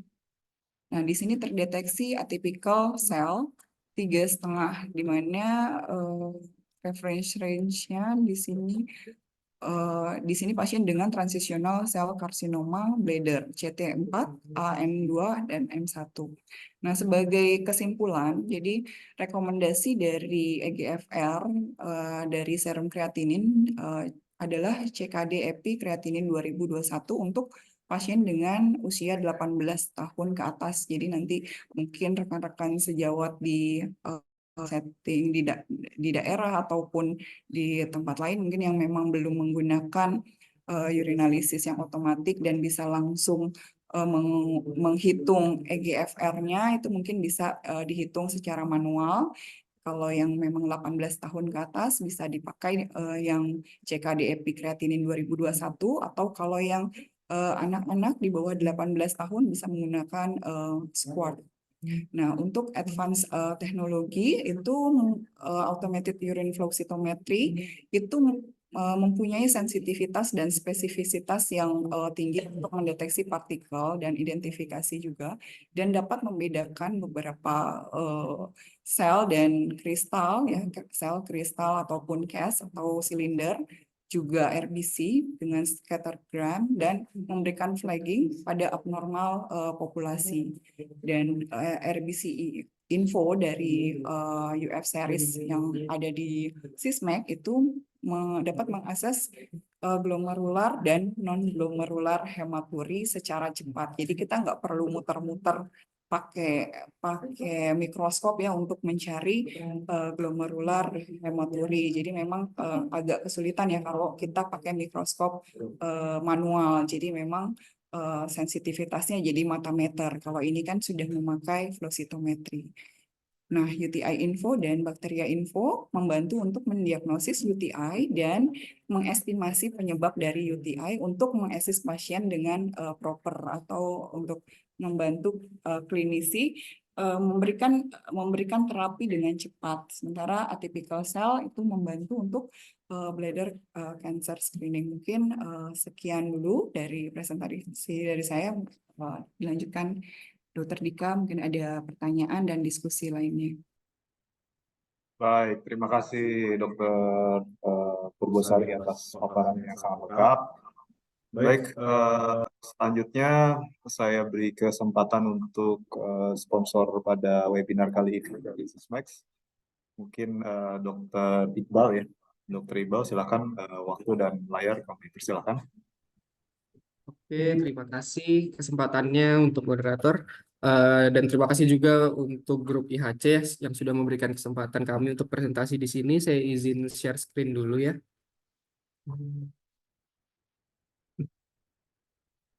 Jadi tadi sudah banyak dibahas juga oleh Dr. Heri dan Dr. Puput mengenai penyakit-penyakit di uronefrologi. Apakah screen saya sudah terlihat?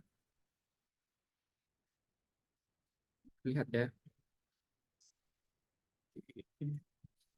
Ya, jadi yang akan saya bawakan hari ini adalah mengenai optimizing your automatic urine analyzer. Jadi perkenalkan dulu, nama saya Iqbal. Saya Senior Scientific Affairs dari Sysmex. Jadi saya ada di bagian scientific yang mensupport tim-tim dari field force, tim marketing maupun tim sales untuk lebih memahami tentang produk kita. Nah, tadi Dr. Puput sudah banyak sekali membahas ya. Mengapa ini saya buat judul saya Optimizing Your Automatic Urine Analyzer, karena biasanya dari pengalaman saya di customer itu biasanya sudah ada alatnya, teknologi sudah ada, tapi penggunaannya belum optimal. Nah, tapi tadi dari bahan materi presentasi Dr. Puput sudah sangat lengkap sekali ya, semua parameter yang bisa didapatkan dari alat urine kita ini dilaporkan. Terima kasih ya Dr. Puput karena sangat luar biasa sekali. Karena saya pernah dapat rumah sakit yang alatnya sudah lengkap semua, tapi yang dipakai hanya dipsticknya saja, Dok. Jadi kan sayang banget gitu. Udah beli mahal-mahal, tapi yang dipakai cuma dipsticknya aja kayak gitu. Nah, langsung saja materi yang saya bawakan nanti ini tentang basic teknologi dari alat urinnya, lalu ada case study, mungkin nanti beberapa kasus saja karena waktu yang terbatas, dan bukti-bukti evidence yang ada saat ini. Nah, jadi ini ya alat kami Sysmex UN Series. Ini adalah Automatic Urinalysis Modular System. Jadi kita alatnya sistemnya modular, bisa yang komplit tuh 4 seperti ini ya, mulai dari urine chemistry, urine sediment, digital imaging, dan validation. Ini dari sistem informasinya. Dan karena modular dia bisa terpisah-pisah gitu, jadi nggak harus langsung beli semuanya, sesuai kebutuhan aja atau sesuai load dari pasiennya. Cuma karena ini alatnya banyak, kita hari ini hanya bahas yang sedimen saja. Nah, ini teknologi tadi yang sudah dibahas Dr. Puput sekilas ya, urine flow cytometry atau UFCM. Jadi pada dasarnya ini adalah teknologi yang memeriksa sel, terutama sedimen urin ya, satu persatu. Jadi selnya dilewatin di kayak pipa kecil gitu, lalu ditembak cahaya. Nah, cahayanya itu ada 4 sinyal ya, dari depan, dari samping, terus ada dengan staining fluorescence, lalu dengan ada depolarisasi. Nanti kita bahas satu persatu. Nah, ini yang akan lebih gampang ya. Yang pertama, yang cahaya dari depan, ini forward scattered light ya. Jadi ibaratnya kalau ada barang kita senterin, kelihatan bayangannya. Nah, itu yang forward scattered light. Itu dia melihat ketebalan dan panjang selnya. Lalu kita warnain selnya, ini untuk melihat stainability. Karena setiap sel karakteristik dia bisa menyerap stain itu berbeda-beda. Itu dari stain ini kita bisa membedakan sel. Lalu ada juga side scattered light. Kalau yang FSC dari depan, yang side dari samping. Nah, ini dia untuk melihat ketebalan juga dan juga struktur di dalamnya, terutama struktur inti sel, dinding sel, ataupun dari sitoplasma. Dan yang terakhir, ada yang dari samping juga, tapi ada depolarized-nya. Jadi ada seperti screen-nya ya, ada layar untuk melihat pembiasan cahaya. Nah, pembiasan ini biasanya sangat berguna untuk kristal, terutama. Karena kalau sel tidak ada pembiasan cahayanya ya, karena dia bentuknya biasanya mulus, jadi cahaya juga tembus. Sementara kalau kristal seperti kaca bersudut-sudut, jadi pantulan cahayanya bisa kemana-mana. Nah, dari 4 sinyal ini kita bisa dapat informasi yang banyak itu tadi untuk membedakan sel-sel. Bisa kita lihat di gambar ya. Misalnya contohnya dari FSC saja ini sudah banyak perbedaannya ya. Hanya saja misalnya RBC dan kristal ini FSC-nya mirip, staining-nya juga mirip, SSC-nya, nah mulai terlihat berbeda, dan DSS-nya. Jadi biasanya yang DSS itu berfungsi untuk membedakan RBC dan kristal. Lalu misalnya yang sel berinti, ini ada WBC, epitel, bakteria. Ini dari FSC, dari size-nya udah terlihat berbeda, dari staining-nya juga berbeda, lalu dari samping juga berbeda. Atau juga kas yang ada inklusinya dan kas yang tidak ada inklusinya juga tampilan hasil dari sinyalnya akan berbeda. Nah, dari keempat cahaya ini, alat kita menyimpulkan, memberikan nama-nama pada sel tersebut. Nah, untuk reportable parameter yang kita miliki dibagi menjadi 2. Ada partikel yang memiliki inti sel atau nukleus dan yang tidak memiliki inti sel. Ini mungkin rekan-rekan sudah paham semuanya, ini parameter rutin. RBC, kristal, kas, mukus. Lalu yang dengan inti sel ada sel darah putih, ada yang clumping, epitel. Nah, di alat kami epitelnya dibagi menjadi 3 ya. Ada squamous epitel, transitional epitel, dan juga renal tubular epitel cell. Ini yang RTEC ini juga berguna ya untuk melihat apakah ada kondisi-kondisi yang merusak tubularnya. Lalu ada YLC, yeast-like cell atau jamur, dan juga sperma dan bakteria. Selanjutnya ada juga research information. Nah, ini tadi juga dibahas oleh Dr. Puput. Yang pertama kita ada RBC info. Ini untuk melihat morfologi sel darah merah yang ada di urin. Terbagi menjadi isomorfik, dismorfik, dan mix. Isomorfik itu ibaratnya bentuknya masih normal ya, masih licin, masih mulus. Sementara dismorfik sudah abnormal. Ada yang tadi seperti Mickey Mouse, atau yang ada jendolan-jendolan, atau juga sel RBC mikrositik juga masuk ke dalam dismorfik. Nah, ini baru muncul informasinya jika terjadi hematuria dengan RBC lebih dari 20 sel per mikroliter. Dan fungsinya untuk mendiferensiasi apakah sel darah merah berasal dari glomerular atau non-glomerular.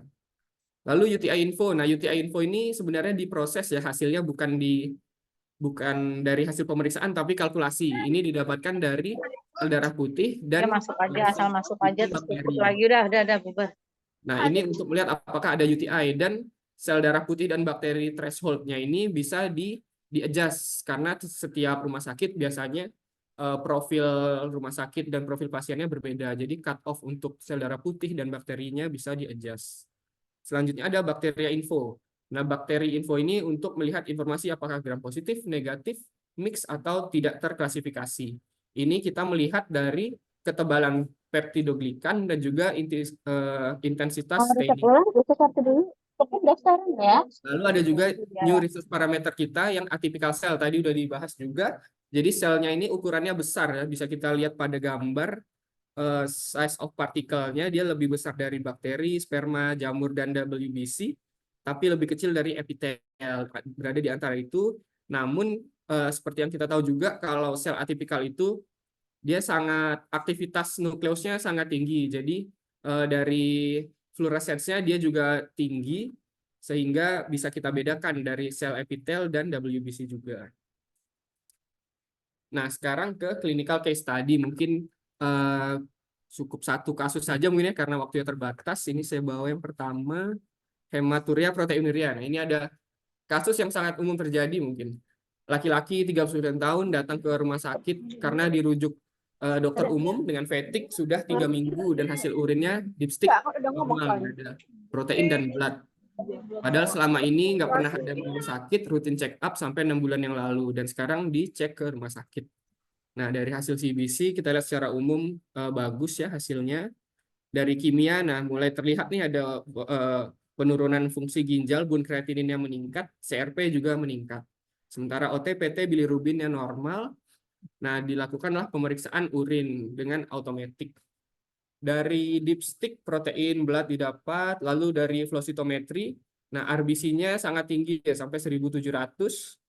Sel darah putih agak meningkat sedikit, lalu ada bakteri juga sedikit, dan CAS-nya meningkat juga. Didapatkan research information-nya dysmorphic. Lalu, nah untuk pembahasannya kita lihat ke urinalisisnya seperti ini ya. Pertama kita lihat, cek apakah ada RBC. Ya, kita lihat dipstick-nya ada blood, flow cytometrinya juga ada blood. Tapi dari dipstick warnanya atau dari makroskopis masih kuning. Jadi ya kemungkinan memang ada mikrohematuria. Selanjutnya morfologinya kita lihat di research information. Itu ada dysmorphic. Nah, karena dysmorphic tadi berarti kemungkinan berasal dari ginjal ya, dari glomerular. Dan juga tadi karena ada keluhan di saluran kemih, kita juga karena umurnya juga tadi udah lumayan tua ya, kita curiga juga UTI karena ada tadi sel darah putih, ada bakteria. Namun kita lihat juga ke dipstick, nitrit leukositnya tidak ada yang positif, kemungkinan tidak ada keluhan dysuria juga, jadi low UTI possibility. Lalu yang keempat kita lihat CAS-nya, ada peningkatan hyalin CAS, pathologic CAS. Nah, ini juga sangat mengarah ke kelainan ginjal. Dari data ini kita kembali lagi ke history taking. 6 bulan yang lalu tidak ada keluhan nih. Nah, baru keluhan sekarang. Berarti kan kemungkinan kondisi yang akut ya. Jadi biasanya sebagai dokter umum atau dokter yang sebagai di pintu depan di IGD biasanya bisa membuat working diagnosis suspek akut glomerulonefritis. Lalu kita lihat di literatur ya, mungkin ada diagnostik kriteria untuk akut glomerulonefritis, itu ada hematuria dengan dysmorphism, proteinuria, penurunan fungsi ginjal, dan juga peningkatan CRP. Oh ya, tadi CRP juga meningkat ya. Jadi kalau ditemukan seperti ini, kalau di rumah sakit bisa di refer to nephrologist dengan suspek rapid progressive glomerulonefritis untuk misalnya di ultrasound kah atau di biopsi atau pemeriksaan selanjutnya, dan fungsi ginjal dievaluasi. Kita lanjut ke kasus kedua, ini wanita 55 tahun juga dari dokter umum, dirujuk ke rumah sakit dengan demam dan nyeri perut bawah. 10 tahun lalu didiagnosis dengan diabetes tipe 2 dan rutin pengobatan di OPD di rawat jalan, dan sekarang dapat histori proteinuria dalam 2 tahun terakhir. Nah, ini sudah sangat mengarah ya kalau udah ada DM usia tua wanita seperti ini nyeri perut bawah ya. Dari CBC ini tampak normal, kimianya sama ya, fungsi ginjalnya meningkat. Lalu yang jelas ini glukosa HbA1c-nya 6,7 ya. Jadi ya gulanya tinggi. Lalu dari dipstick, nah ini dari dipstick terlihat protein glukosanya meningkat, lalu ada urin albumin RS pertamina sini dengan albumin creatinine ratio juga yang tinggi. Lalu dari urin flow cytometry yang sangat terlihat itu bakterinya ya sampai 38.000 dan adanya mukus. Lalu research information didapatkan ada UTI infonya muncul tapi jenis bakterinya unspecified. Nah, ini kita lihat tadi ya, albuminuria dia lebih dari 300 termasuk severe. Lalu consider UTI, kita lihat WBC, leu, BAC, NIT-nya positif semua, berarti bisa dibilang UTI. Diabetes status, kita lihat HbA1c terutama ya, di atas 6,5 tadi, bisa dibilang ini uncontrolled kemungkinan. Dan kidney function-nya juga sudah mulai menurun. Nah, ini sangat sering ya, mungkin Dr. Heri sering mendapatkan juga DM neuropati ya dengan UTI, ini khas sekali. Nah, bisa kita lihat dari KDIGO juga guideline-nya, kalau didapatkan severe albuminuria itu sudah waktunya ini ya, yang oranye dan merah, waktunya kita refer, bukan dimonitor lagi. Jadi ya di refer to nephrologist untuk treatment lebih lanjut. Tes ketiga kita skip dulu aja karena waktu yang terbatas. Ini tentang atipsi ya, tentang cancer. Nanti slide-nya kita share juga. Nah, current evidence ini untuk yang dysmorphic RBC tadi ya. Jadi Cho et al. Tahun 2022 meneliti tentang ada yang namanya URD ya, urinary RBC distribution. Ini melihat dari small RBC dan non-lyse RBC. Ini dari alat kita juga sudah ada infonya, walaupun tidak di print ya. Jadi infonya ada di dalam alat seperti itu. Nah, ini bisa kita lihat di research 2 ya. Itu ada small RBC, lalu non-lyse itu total RBC dikurangi oleh lyse RBC. Nanti bisa dihitung, ada persentasenya. Dari penelitian ini, dari 263 pasien dengan hematuria, dibandingkan alat UF 5000 kita, Sysmex, dibandingkan dengan mikroskop manual. Didapatkan kalau URD-nya lebih dari 20,1%, ini sensitivitasnya sampai 99%, spesifitas 50,9% untuk membedakan apakah glomerular atau non-glomerular. Dan disimpulkan URD ini tes yang rapid, objektif, dan kuantitatif karena sangat simpel ya, tinggal pasien mengumpulkan sampel urin, dimasukkan ke alat, dia muncul sendiri nanti hasilnya. Lalu yang kedua, ini tentang dipstick ACR dan PCR ya. Nah, ini ada membandingkan dipstick kita dibandingkan dengan kuantitatif. Di 808 sampel membandingkan ACR PCR dengan kuantitatif untuk melihat signifikan albuminuria dan proteinuria. Bisa kita lihat di skemanya di kiri bawah ini, yang cukup penting itu ini ya, yang di kotak hijau itu false negatifnya sangat sedikit, namun false positifnya ini yang tinggi. Nah, ini yang harus menjadi perhatian. Didapatkan untuk ACR dan PCR sensitivitas dan negatif predictive value-nya yang sangat tinggi, sementara spesifisitas dan PPV-nya tidak terlalu bagus. Jadi ini sebenarnya bisa untuk membantu screening, karena dipstick sangat murah ya dibandingkan dengan pemeriksaan kimia kuantitatif. Ini bisa digunakan untuk screening ACR, PCR, untuk screening untuk mengeksklusi apakah ada albuminuria dan proteinuria. Jadi kalau hasilnya negatif, kita bisa cukup yakin kalau itu albuminuria dan proteinurianya tidak ada atau rendah. Tapi kalau hasilnya positif, disarankan untuk lanjut untuk dikonfirmasi dengan pemeriksaan yang kuantitatif seperti itu, sambil melihat kondisi klinis pasien juga tentunya. Yang ketiga ini tentang atypical cell. Ini untuk screening juga, untuk screening bladder cancer. Jadi selama ini bladder cancer itu metode screeningnya sangat invasif ataupun sulit ya. Yang pertama misalnya urine cytology.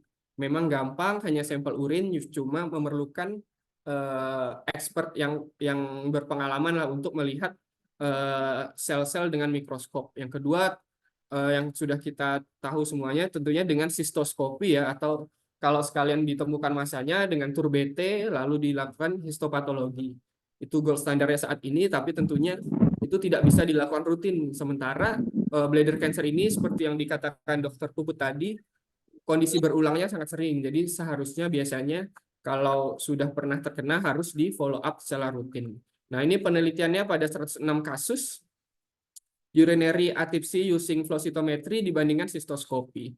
Nah, ini pada low risk dan high risk non muscle invasif. Jadi ini sebenarnya yang masih non muscle invasif, jadi masih fase awal ya. Dan juga ada yang baru didiagnosis. Ini didapatkan spesifisitas 100% dan juga 83,3%. Nah, ini disimpulkan atypsy bisa membantu screening test untuk bladder cancer dengan tanpa tambahan biaya karena juga sekali jalan dengan alat urin otomatis. Namun tentunya ini masih penelitian ya, kita harus terus lakukan penelitian. Saat ini juga sedang berjalan beberapa penelitian di lokal seperti di Surabaya ataupun di Malang untuk menentukan sensitivitas dan spesifitas tes ini untuk populasi Indonesia. Karena di paper ini juga hanya sedikit ya, baru 106. Harapannya ke depannya akan lebih banyak lagi sampel yang didapat. Nah, untuk kesimpulannya, summary-nya, flow cytometry, teknologi flow cytometry yang ada di alat urinalysis otomatis Sysmex ini dapat menyediakan informasi yang ekstensif ya, yang dapat membantu menentukan kondisi sistem uronefrologi pada pasien. Dan juga penggunaan alat ini yang optimal tentunya dapat membantu laboratorium dan klinisi untuk memperbaiki efektivitas dan efisiensi dari workflow atau alur kerja. Dan Sysmex Urinalysis Solution menyediakan pemeriksaan yang less invasif dan affordable screening tools untuk kondisi-kondisi uronefrologi. Ya, mungkin itu sekian dari saya. Kalau ingin mendapatkan literatur, jadi kita sudah buatkan kompilasi jurnal-jurnal. Nanti bisa di-scan barcode-nya ini, atau nanti saya share juga PPT-nya. Lalu juga ingin bertanya kepada Sysmex, jangan ragu untuk menghubungi kami. Ini dengan saya di Scientific. Dan referensinya ini sekian. Terima kasih. Assalamualaikum warahmatullahi wabarakatuh. Waalaikumsalam warahmatullahi wabarakatuh. Baik, terima kasih Dr. Iqbal dari PT Sysmex Indonesia. Oke, untuk sesi selanjutnya kita mungkin dilanjutkan dengan diskusi ya. Tadi sudah ada beberapa pertanyaan yang masuk ke kolom chat. Mungkin tidak bisa semuanya dijawab, hanya kita pilih dua ya. Yang pertama dari Pak Heri Sugiarto. Izin bertanya Dr. Heri, bagaimana strategi pencegahan dan manajemen untuk mengeliminasi resiko uronefrologi terutama pada orang yang riwayat keluarga diabetes, hipertensi, dan resiko besar lainnya. Silakan. Oke, terima kasih atas pertanyaannya. Jadi sudah dijelaskan tadi bahwa penyakit ginjal itu bisa kita cegah atau kita hambat apabila kita melakukan early diagnosis, early detection, ya, diagnosis dini. Siapa aja perlu dilakukan screening? Tadi sudah dijelaskan. Apabila ada keluarga yang menderita penyakit diabetes, apabila keluarga yang menderita penyakit hipertensi atau pernah sakit jantung atau obesitas, ya, atau punya riwayat orang-orang yang punya riwayat minum painkiller atau punya riwayat pernah sakit kencing batu, ya, atau keluarga sakit ginjal, itu perlu dilakukan detection atau deteksi dini. Dengan cara apa? Tadi sudah dijelaskan, bisa melakukan pemeriksaan kreatinin, pemeriksaan urin lengkap, ya, dengan melakukan pemeriksaan ACR atau melakukan pemeriksaan USG atau ultrasonografi yang berfungsi untuk melakukan deteksi dini. Jadi apabila ada keluarga yang menderita diabetes atau hipertensi, sebaiknya anaknya atau keluarganya langsung melakukan early diagnostic atau melakukan screening. Apabila tidak ditemukan ada tanda-tanda penyakit ginjal, atau misalnya urinnya bersih, tidak ada protein ACR bagus, tidak ada darah, USG bersih, atau kreatin normal, dia berarti masih dalam batas aman untuk fungsi ginjalnya. Tapi di pasien ini harus melakukan screening rutin ya, setahun sekali ya. Tadi yang tadi saya sebutkan, melakukan USG, pemeriksaan urin, pemeriksaan kreatinin setahun sekali. Kalau ada ditemukan adanya kelainan, sebaiknya kelainan itu ditindaklanjuti melakukan pengobatan. Jangan menunda-nunda pengobatan apabila kita mendapati ada kelainan di urin atau kelainan darah tadi.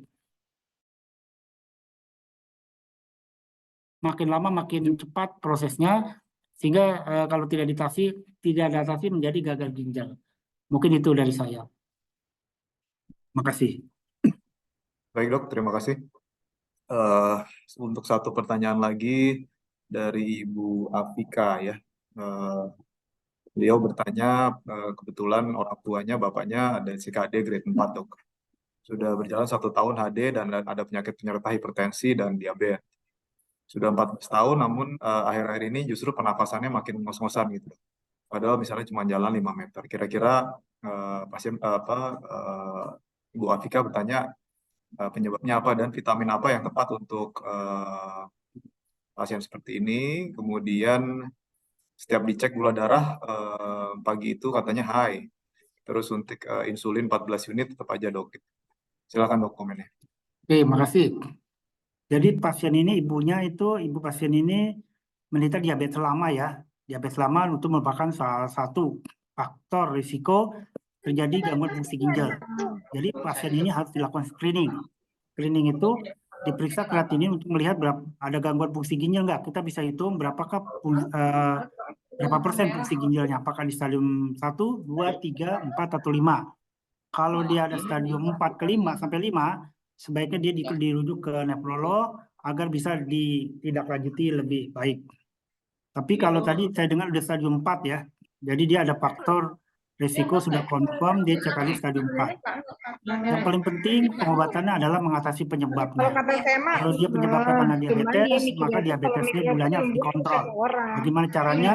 Dengan lifestyle modification, perubahan gaya hidup, dia harus diet, rendah karbohidrat, atau kedua kontrol gula darah dengan mencapai AB1C dia bawah 6,5, atau kalau biasanya kalau dia cek ada stadium 4 tuh biasanya sudah hipertensi, dan kalau bisa tensi dipertahankan di bawah 130/80, kemudian dia terendah protein, kemudian apabila sudah ada protein uri, maka kita berikan ACE atau ARB agar tidak terjadi penurunan fungsi ginjal secara progresif yang tadi sudah dijelaskan. Ya, terus kolesterol harus dikontrol, LDL di bawah 100, asam urat di bawah 7, dan diet harus rendah protein 0,6 sampai 0,8 gram per kilogram berat badan per hari. Nah, gulanya ini harus dikontrol dengan beberapa cara, dengan tadi lifestyle, dengan diet, olahraga, dengan perubahan gaya hidup, turun berat badan kalau dia obesitas, dan pemberian insulin yang saya dengar tadi ya. Dan insulinnya itu harus dinaikkan terus sampai gula darah yang kita inginkan tercapai. Kalau pasiennya usia lanjut, hati-hati. Ada terjadinya risiko hipoglikemi, sehingga pemantauannya harus lebih ketat untuk mencapai target gula darah yang kita inginkan, dan dosisnya harus pas untuk pasien tersebut. Dan penyesuaian dosis ini sangat individual, tiap orang tuh beda-beda ya. Jadi gitu dari saya, terima kasih. Baik dok, terima kasih. Ada beberapa pertanyaan yang mungkin belum bisa kita diskusikan ya, teman. Mungkin nanti kita akan balas secara pribadi aja ke yang bertanya gitu. Kebetulan waktu sudah menunjukkan pukul 15.05, jadi kita sudah sampai di penghujung webinar kali ini. Ada beberapa hal yang secara umum saya bisa simpulkan dari webinar kali ini.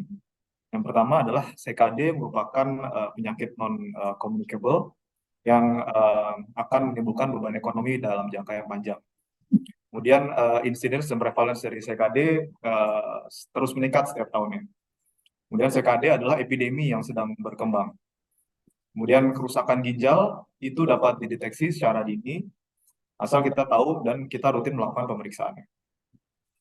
Kemudian ada 4 pemeriksaan laboratorium yang dapat membantu diagnosis CKD. Yang pertama adalah kreatinin, kedua eGFR, ketiga ACR, PCR, dan Red-HE untuk defisiensi besi.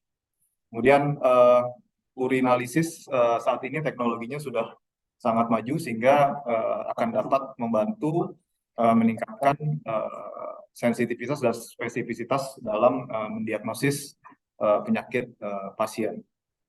Baik, terima kasih, apresiasi setinggi-tingginya untuk kedua narasumber yang telah bersedia memberikan materinya dan telah berbagi ilmu. Saya juga mengapresiasi kepada seluruh peserta webinar yang telah bergabung pada siang sampai sore hari ini. Baik, saya Dr. Adhika Putra Marsaban selaku moderator pada siang hari ini. Terima kasih atas perhatiannya. Sampai bertemu lagi pada sesi webinar lainnya. Terima kasih. Terima kasih. Assalamualaikum warahmatullahi wabarakatuh. Assalamualaikum warahmatullahi wabarakatuh. Terima kasih Dr. Adhika. Terima kasih, dokter. Terima kasih.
yang